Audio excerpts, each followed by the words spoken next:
pour Pessah, le Rav dit une Nekuda. Il dit que c'est fatigant, ok, mais ça fait partie de Pessah, ça fait partie de la purification de notre corps. C'est aussi cliquable, il ne faut pas croire que la fatigue qui précède Pessah, ça ne fait pas partie de la préparation de Pessah. À part au niveau halakhique pour avoir une maison propre, mais la fatigue du corps, ça prépare aussi à recevoir ce que j'ai dit tout à l'heure, ce flash de Rochaniut qu'on va avoir le soir du Seder. On peut demander à emprunter des srouillottes à Kadosh Baruch Hu. Souvent, des fois, quand on est dans une situation coincée, il ne faut pas hésiter à dire à Kadosh Baruch Hu, prête-moi des mérites, je les rendrai après. Je te promets, je vais bien faire. Et bien sûr, il faut les faire. Eh ben, c'est le principe de Perso Menissa. Et on est obligé là donc de rendre, on est obligé de rendre même s'il faut rendre ses habits. Et donc, la fatigue, il ne faut pas croire, ça a une importance. Regardez ce que dit le Rav a raconté une histoire extraordinaire. Il y avait dans une yeshiva, Satma, il y avait un élève qui faisait la foire. Il n'étudie pas, il n'était pas sérieux, il se bagarre avec tout le monde. Le Rosh Yeshiva a dit, il est en train de nous bousiller la yeshiva, celui-là, je vais demander au Rabbi si je peux le virer. Il est parti chez Rabbi Yoel de Satmar. Rabbi Yoel de Satmar a réfléchi, il a dit, non, tu ne vas pas le virer, regarde ce que tu vas faire. Tu vas lui confier une responsabilité. La responsabilité de nettoyer, par exemple, un étage de la yeshiva ou 2 étages de la yeshiva.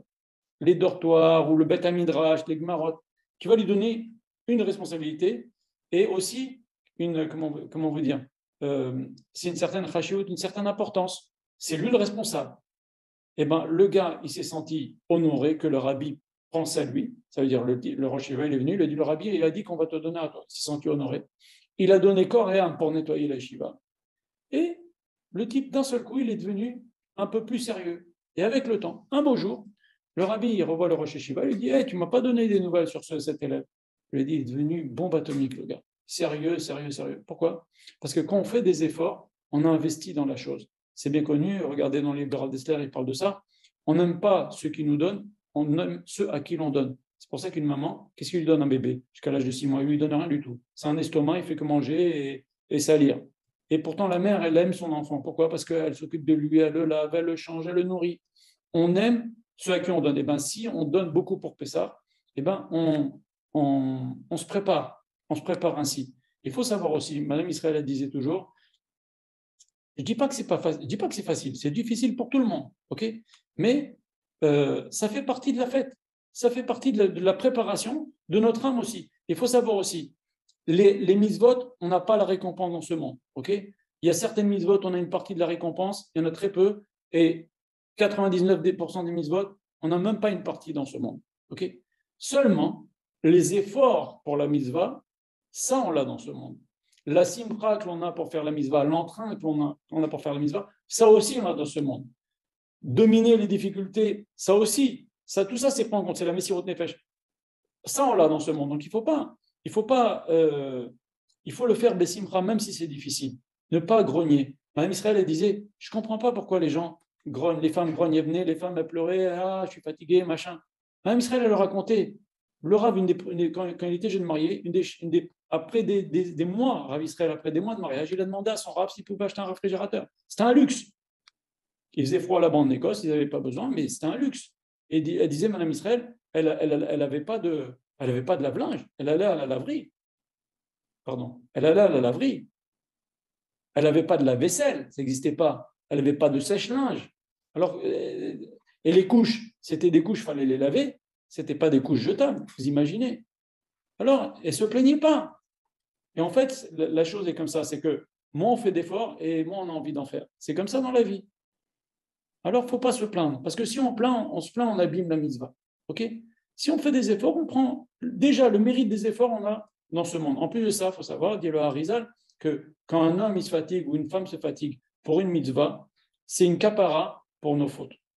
C'est bien, ça pardonne nos fautes. Okay, la sueur ou la transpiration, la fatigue qu'on ressent, c'est une kapara pour nos fautes. C'est important de le savoir. Voilà. Aussi, une petite parenthèse, c'est très connu qu'avant Pessah, c'est là où il y a plein d'histoires dans les couples, c'est là où il y a plein d'histoires dans les familles. Quand on est le soir du Seder, il m'a dit ci, mon cousin il m'a dit ça, ma belle-sœur elle m'a dit ci. Il faut essayer de comprendre, ok? Essayer de faire un effort, de ne pas abîmer la fête, ok? On peut se parler, on dit ce qu'il y a à dire, mais sans criser, essayons de bien faire les choses, parce que c'est un grand classique avant Pessah, que bien sûr, avec la charge de travail énorme, colossale que les femmes ont, alors elles sont sous tension, il n'y a rien à dire. C'est certain, c'est compréhensible, complètement compréhensible, mais essayons, et le Rav en parle dans ses livres, de ne pas faire que des histoires dans les couples, et de ne pas faire des histoires dans les familles, parce que c'est quand il y a des réunions de famille qu'il y a des histoires. Plein d'histoires de famille, elles ont commencé dans les Yom Tov, ou dans les Shabbatot. Alors, faire attention à ça. Voilà. Le Rav raconte aussi une chose, très importante, il le répète souvent, il dit que, au nom de Rabbi Pinchas de Koritz, vous savez, c'est bien connu que Kohar Be'etera Adif. Un Rav qui interdit tout, c'est très facile. N'importe qui, vous prenez un gamin de 5 ans, tu lui apprends, dit interdit, devient un très grand Rav. Interdit. Toutes les questions qu'on lui dit, interdit. Ce n'est pas une force d'interdire. La force, c'est de savoir, si c'est interdit, mais pas de rajouter sur le din quand on parle aux autres. Si on veut rajouter sur soi des chomrot, il n'y a pas de problème. Mais ne le dis pas aux autres. Et surtout, quand quelqu'un vient de poser la question, ne dis pas des chomrot.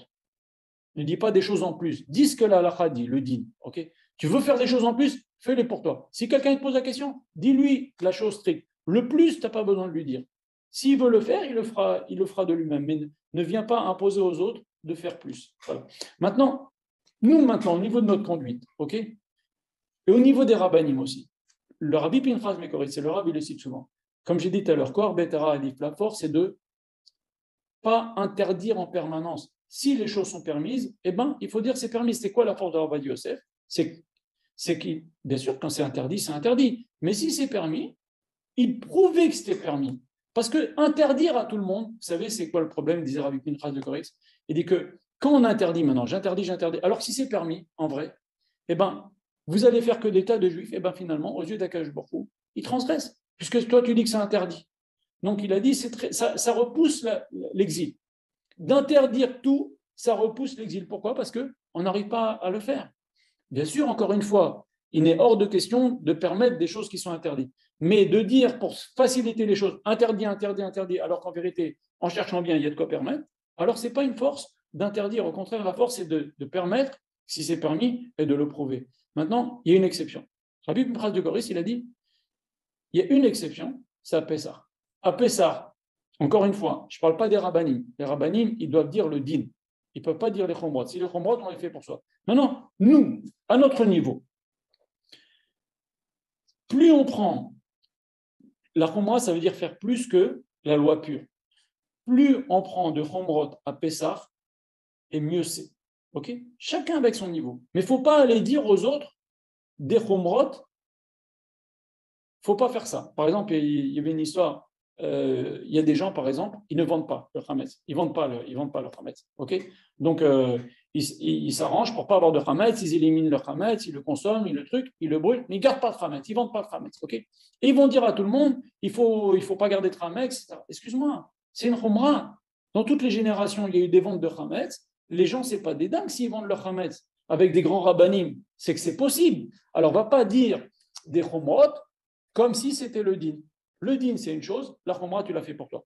N'empêche que, à Pessah, c'est bien de prendre sur soi, bien sûr, sans faire d'histoire avec sa femme, etc., et ses enfants, mais essayer de faire un maximum de chomrot.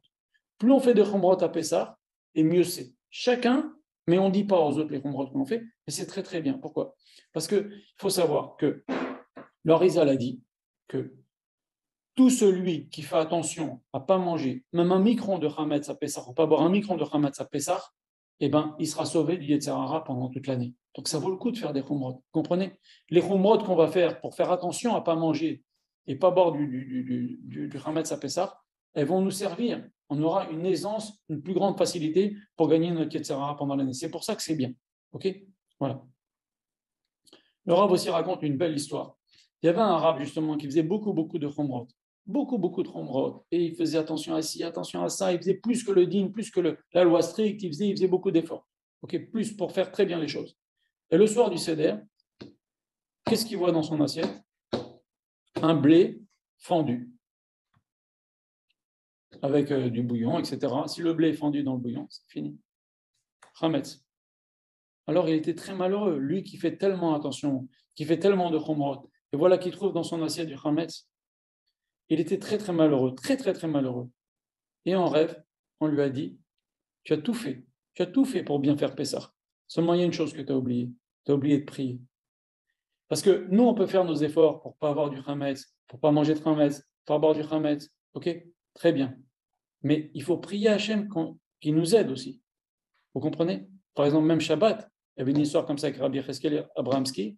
Un jour, sans faire exprès, sans faire exprès, il a fait un truc le Shabbat, je sais pas, il s'est retourné, il a cogné un interrupteur. Il n'y a rien, c'est même pas shogeg, c'est honnête, ok? C'est rien, ok? Je vous dis en béquet sur la différence. Bémézid, je fais exprès, je sais que c'est Shabbat et je sais que c'est interdit, j'allume. Ça, c'est Mézid. Béshogeg, j'ai oublié que c'est Shabbat. Ou bien, je sais que c'est Shabbat, mais j'ai oublié qu'appuyer sur l'interrupteur, c'est interdit. Ça arrive, on rentre des fois dans un truc, on allume. Non, j'ai oublié que c'est Shabbat. Ça, c'est sans faire exprès. Et sur ça, on apporte un sacrifice. Maintenant, c'est quoi honnête? C'est, ou mitasek, c'est par exemple un type, il dégringole les escaliers sans faire exprès, en tombant, il colle l'interrupteur. Qu'est-ce que vous voulez lui dire à ce type-là? Il n'a rien fait. Et bien, c'est ce qui est arrivé à Rav Abramski. Sans faire exprès, c'est même pas sans faire exprès, c'est comme ça, en se tournant, il a cogné un interrupteur. Eh bien, il était très malheureux. Et qu'est-ce qu'il a dit? Il a dit, c'est de ma faute. Pourquoi? Parce que dans chaque Amida, le vendredi, il prie Hachem qui l'aide à ne pas transgresser Shabbat, ni Beshogeg, ni Bébézi, ni Beratzon, ni Bonef, d'aucune façon. Donc il faut prier, il ne faut pas hésiter de prier Hachem qui nous fasse réussir à passer ce Pessah sans rien transgresser. Ni l'interdit de Balirae, Balimatse. Balirae, c'est ne pas avoir qu'il n'y ait pas du Hametz visible dans sa maison. C'est pour ça que quand il y a du Hametz, même si on le vend, on le cache.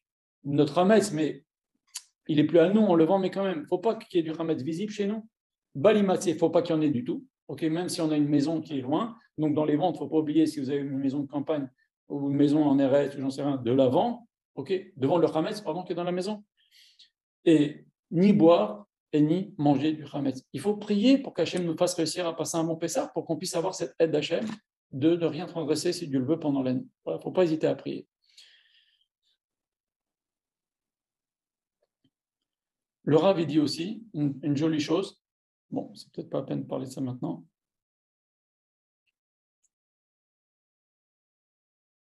Oui, le Rav insiste sur une chose. Il dit que c'est bien, le soir du Seder, de s'habiller en blanc. Vous savez que le Zohar HaKadosh dit qu'Akadosh Baruch Hu, il envoie le soir du Seder des anges. Ils disent allez dans les maisons des Israël et venez me raconter. Et les anges, ils viennent, ils écoutent ce qu'on dit.